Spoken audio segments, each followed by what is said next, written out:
The Pixel Watch 3 is finally here, and needless to say, it's a pretty interesting upgrade. Over the past 3 weeks, we've been testing both the highly requested 45mm variant and the 41, where we've noticed some impactful improvements from display to a more refined OS to enhanced fitness tracking, and yes, the larger size option is pretty great as well. There's a lot to go over, so real quick, let's discuss everything you need to know with the Pixel Watch 3 and talk about what's new. One of the biggest improvements this year is with some of the aspects of the hardware, starting with the screen. This year, the bezels on the 41mm variant got 16% smaller compared to the Pixel Watch 2, leading to a 10% increase in display size while maintaining those same dimensions. The 45mm by comparison got 40% larger compared to the Pixel Watch 2, which is quite literally a huge change. By extension, this makes Wear OS feel much more full on both sizes. Everything from watch faces to notifications to Wear OS tiles all show more information, or at the very least are more comfortable to interact with thanks to that extra surface area. Unfortunately, there are still some areas of the OS that don't take full advantage of the larger 45mm variant, but for the most part, the improvements are there and are very noticeable. Alongside a bigger display also comes a brighter one at 2000 nits peak brightness, complete with the Actua branding from Pixel phones compared to 1000 nits on last year's model, which puts it in line with the Apple Watch Series 9 or the Galaxy Watch 6 that also max out at 2000 nits peak brightness. That said, the rest of the design is pretty much identical to the Pixel Watch 2. We have the minimal dome-shaped design, still using Gorilla Glass instead of sapphire crystal, unlike Samsung, Apple, or even watches priced much cheaper like the OnePlus 2R, for example. An adjustment that I hope Google can make sometime in the future. Haptic feedback is still the same, which is fine since they were already great, and the rear charging pins still use those metal connectors as expected with no real changes to speak of. The only differences you should be aware of is the new matte finish for the hazel color available for the 45mm variant, which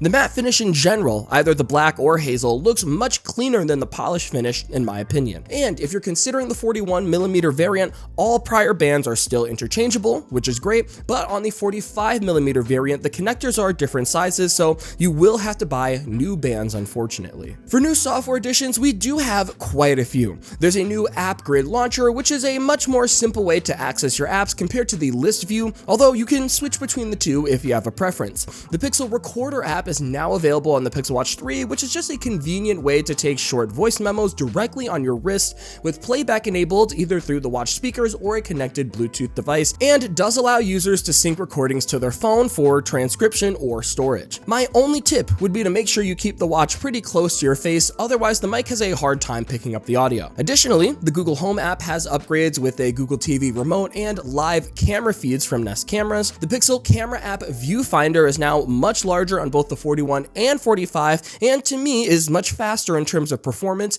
and now has the ability to control both photo and video. Watch Unlock is powered by the ultra wideband radios for a more seamless experience and will unlock your phone by simply having it close by with Pro model devices only, and there is also a few new watch faces. We have Active, which is the new default watch face able to display up to 9 complications, Field, which is a new analog watch face able to display up to 8 complications, and Track, which is technically an updated version of an existing face with the ability to show more complications as well. On the Fitbit side of things, we have a ton of improvements too. There's a new morning briefing feature where you'll get a notification in the morning going over your sleep data from the night before and give recommendations for what you can handle in the day ahead based on historical data. Bedtime mode now automatically triggers if you fall asleep while wearing the watch. That will also track your sleep accordingly, which is super convenient by the way, but the biggest, most wide-reaching changes are in regards to running workouts, as there's quite a few new additions. Now on the Pixel Watch 3, users can access a new workout builder that you can use either on the watch or via the Fitbit app.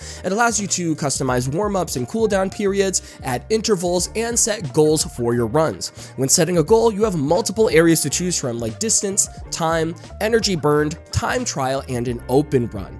The workout builder also allows you to set target paces and heart rate zones with audio cues to help you stay on track. On top of that, it provides live verbal cues informing you when to move to the next interval, provides split details, and reminds you when to rest. It will even let you know if you're behind pace and encourage you to adjust your speed accordingly. When your workout is complete, you get a post-run analysis that includes a ton of info like stride length, step cadence, ground contact time, vertical ratio, and and vertical oscillation, perfect for those that are highly motivated by stats when it comes to their fitness. After 10 runs, Fitbit provides personalized ranges, allowing you to track changes in your form as time goes on, and the Pixel Watch 3 also has a cardio load feature, tracking exertion levels during daily activities and workouts. Battery life has seen some interesting progression. The first gen Pixel Watch admittedly wasn't great, the second gen started strong but then got worse with software updates over time. Now with the third gen, I'd say things are going good, at least for the time being. Of course, the Pixel Watch 3 has the same internal chipset as the Pixel Watch 2, but Wear OS 5 does bring some power efficiency improvements, which is nice. With that in mind, on the 41mm version, the 9 to 5 Google team typically ended the day at around 35% on days without exercise and 25% on days with a 45-ish minute run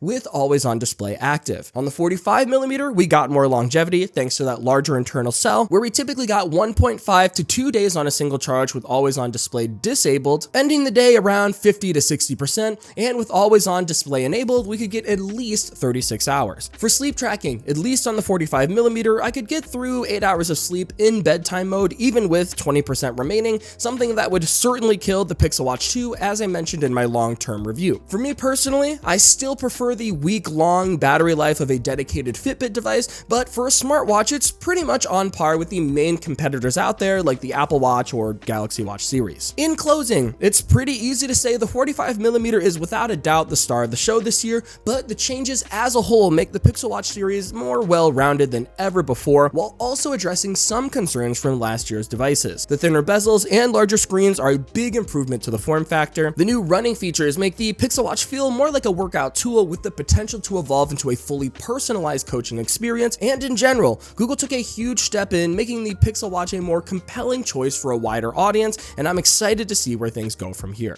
With that said, leave a comment and let me know your thoughts on the Pixel Watch 3. If you have the first gen or a competing device, will you be upgrading, or are there other options that might be a better fit for you or people who are obsessed with fitness instead? Let me know down below, but in the meantime, I'm getting out of here. Before I do, huge shout out to our channel members on screen right now for supporting us as we do our best to make the highest quality Android content possible. For now, this has been Jordan Floyd with 9 to 5 Google. Thank you so much for watching, and I'll see you in the next one.